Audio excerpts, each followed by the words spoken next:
Kita gerah bagai musuh bebuyutan. Saat kau ambil hakku, saat kau curi makananku, tapi aku tak mampu marah melihat sikapmu yang merasa tak bersalah. Ya, kau selalu saja begitu. Meski kau cuma hewan, tak tahu kesopanan. Yang kau tahu hanyalah makan. Tak apa, sekarang kita memang berperang.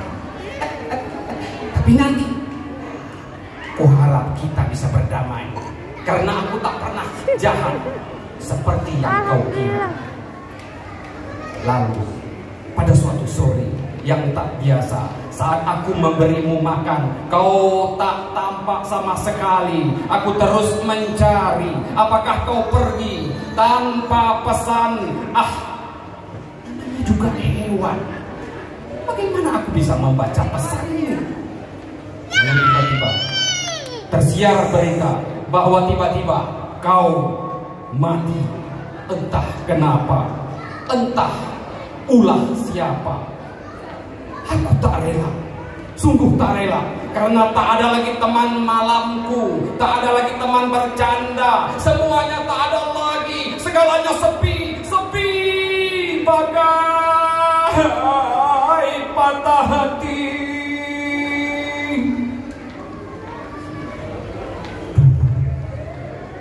Kita sama-sama hidup di jalanan, mengais makanan dari sisa orang-orang, menikmati bekas menjadi santapan kita.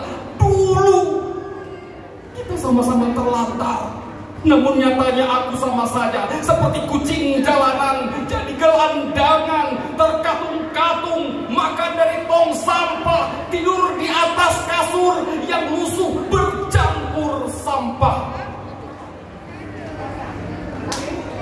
Dan kuharap kau dan aku tidak sebodoh ini.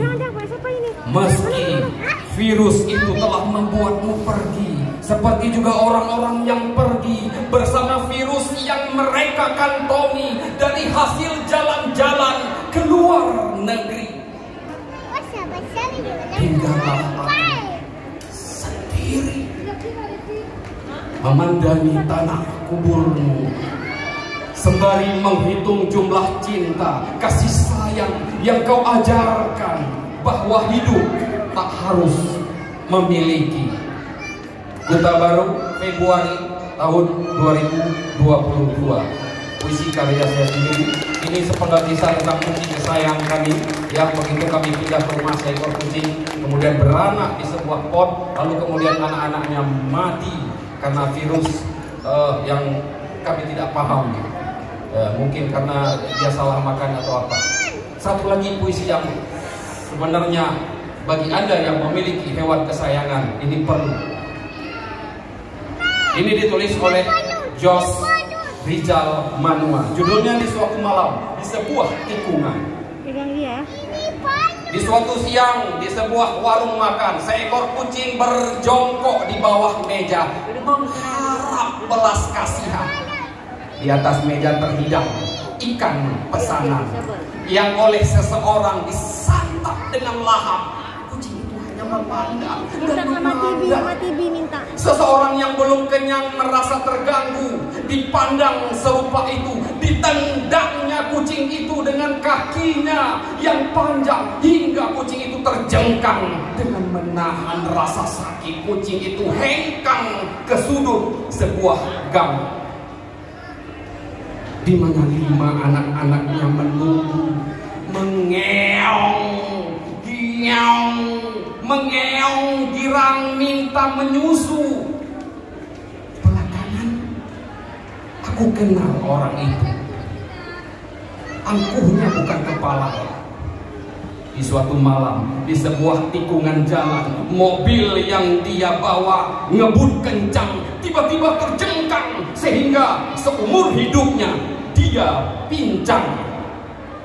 Mungkin kucing yang ditendangnya tempohan, tiba-tiba dilihatnya duduk memandang orang yang menendangnya.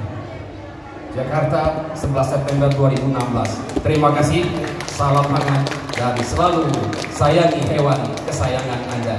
Assalamualaikum warahmatullahi wabarakatuh.